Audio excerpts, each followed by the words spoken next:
ಸರ್ಕಾರಿ ಆಸ್ಪತ್ರೆಯ ವೈದ್ಯರು ಖಾಸಗಿ ಆಸ್ಪತ್ರೆಯಲ್ಲಿ ಕೆಲಸ ಮಾಡುತ್ತಿರುವುದರಿಂದ ರೋಗಿಗಳಿಗೆ ತೊಂದರೆಯಾಗುತ್ತಿದೆ ಎಂದು ಕೆಡಿಪಿ ಸದಸ್ಯ ಕಬ್ಬಾಳು ಮಹೇಶ್ ಆಕ್ರೋಶ ವ್ಯಕ್ತಪಡಿಸಿದರು.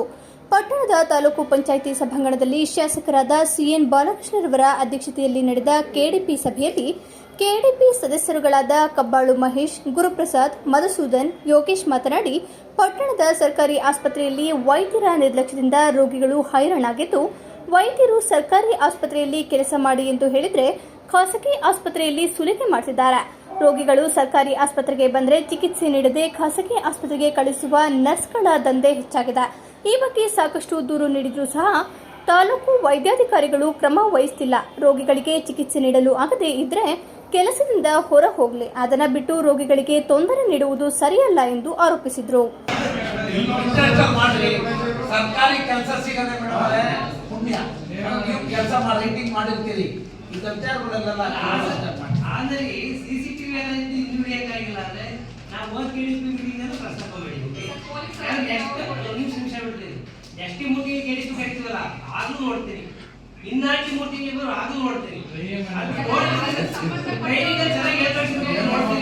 ಚಾಲೆಂಜ್ ತಾಳಮ್ಮ ಎತ್ತ ಮಹಿಳೆಯಾಗಿ ಈಗ ಇಡೀ ರಾಜ್ಯದಲ್ಲಿ ಒಂದು ನಿಮಿಷ ಕೇಳಿ ಸರ್, 6 ಲಕ್ಷ ಮೆಟ್ರಿಕ್ ಟನ್ಗೆ ಕೇಂದ್ರ ಸರ್ಕಾರ MSP ರೇಟಲ್ಲಿ ಖರೀದಿ ಮಾಡ್ತಕ್ಕಂಥದಕ್ಕೆ ಅನುಮತಿಯನ್ನು ನೀಡಿದ್ದಾರೆ. ನಾನೇ ಅಸೆಂಬ್ಲಿನಲ್ಲಿ ನಿಯಮ 73ರ ಅಡಿನಲ್ಲಿ ಮಾನ್ಯ ಆಹಾರ ಮತ್ತು ನಾಗರಿಕ ಸರಬರಾಜು ಸಚಿವರಿಗೆ ಪ್ರಶ್ನೆ ಮಾಡಿದ್ದೆ. ಬಹುಶಃ ಅದು ವಿಡಿಯೋ ಕ್ಲಿಪ್ಸ್ ಇದೆ, ಕಳಿಸ್ತೀನಿ. 30.76% ರಾಜ್ಯದಲ್ಲಿ ಖರೀದಿಯಾಗಿದೆ. ನಾನು ಅವರಿಗೆ ಪ್ರಶ್ನೆ ಮಾಡಿರ್ತಕ್ಕಂಥದ್ದು ಏನಪ್ಪ ಅಂದರೆ, ನಮ್ಮ ರೈತ ಬೆಳೆದಂಥ ಪೂರ್ಣ ಪ್ರಮಾಣದ ರಾಗಿ ಪೂರ್ಣ ಖರೀದಿ ಆಗಬೇಕು ಅನ್ನೋದ್ರ ಬಗ್ಗೆ ನಾವು ಒತ್ತಾಯ ಕೂಡ ಮಾಡಿದ್ದೇವೆ. ಅದನ್ನ ಮಾರ್ಚ್ 31ಕ್ಕೆ ಅಂತಿಮ ದಿನಾಂಕ ತಡೆಯಿಲ್ಲ, ಅದನ್ನ ನಾನೇ ಮಾಡಿಸಿದ್ದು.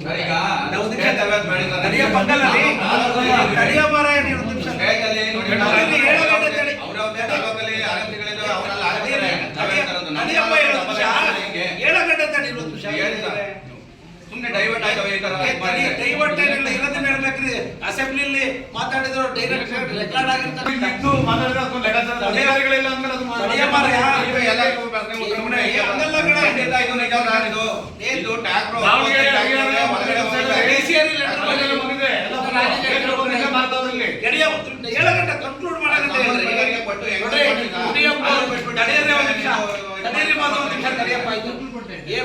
ಕನ್ಕ್ಲೂಡ್ ಮಾಡೋ ಮಧ್ಯೆ ಇಂಟರ್ಫಿಯರ್ ಆಗ್ಬಿಡಿ, ಆಮೇಲೆ ಮಾತಾಡಿ ನೀವು. ಏಪ್ರಿಲ್ 31ನೇ ತಾರೀಕು ಅಂತಿಮ ದಿನಾಂಕ ಇತ್ತು, ಗೊತ್ತಾಯ್ತೇನ್ರಿ? ಮಾರ್ಚ್ 31 ಅಂತಿಮ ದಿನಾಂಕ ಇವತ್ತಿಗೆ ಇದ್ದಿದ್ದು ಕಾನೂನಲ್ಲಿ. ನಾವು ಅದನ್ನ ಎಂಡ್ ಆಫ್ ಮೇ ಗಂಟ ಅವಕಾಶ ಕೊಡಬೇಕು ಅಂತ ಇಡೀ 224 ಜನದಲ್ಲಿ ನಂದೇ ಒಂದು ಪ್ರಶ್ನೆ, ನಿಯಮ ಬೇಕಾದ ವಿಡಿಯೋ ಕ್ಲಿಪ್ಸ್ ಕಳಿಸ್ತೀನಿ. ನಾವು ಪೂರ್ಣ ಖರೀದಿ ಮಾಡ್ತೀವಿ ಅಂತ ಮುನಿಯಪ್ಪನವರು ಅಸೆಂಬ್ಲಿನಲ್ಲಿ ಆನ್ಸರ್ ಮಾಡಿದ್ದಾರೆ. ಕೆಲವು ನೀವೇನು ಹೇಳ್ತಿದ್ದೀರಿ, ಕೆಲವರು ವ್ಯಾಪಾರಸ್ಥರು ಬೇರೆ ಕಡೆಯಿಂದ ತಂದು ಈ ಸ್ಥಳೀಯ ರೈತರ ಹೆಸರಿನಲ್ಲಿ ರಾಗಿನ ಬಿಡ್ತಾ ಇದ್ದಾರೆ ಅನ್ನೋದು ನಿಮ್ಮ ಅಭಿಪ್ರಾಯಗಳನ್ನ ಹೇಳಿದ್ದೀರಿ. ಅದೇ ರೀ ನೀವು ಹೇಳಿದ್ದು ಹೇಳ್ತಿದ್ದೀರಲ್ಲ, ಅದನ್ನ ನೋಡ್ರಿ ಹೋಗ್ಬಿಟ್ಟು ಪರಿಶೀಲನೆ ನಮ್ಮ ಫುಡ್ಡರ್ ಏನಿದ್ದೀರಿ, ಆಮೇಲೆ ನಾವು ಸಂಬಂಧಪಟ್ಟಂತ ರೆವಿನ್ಯೂ ಇನ್ಸ್ಪೆಕ್ಟರ್ ಇದ್ದೀರಲ್ಲಪ್ಪ, ಸ್ವಲ್ಪ ನೀವು ಯಾಕೆಂದ್ರೆ ರೆವಿನ್ಯೂ ಕಂದಾಯ ಇಲಾಖೆ ಭಾಗಿಯಾಗಬೇಕು ಈ ವಿಚಾರದಲ್ಲಿ.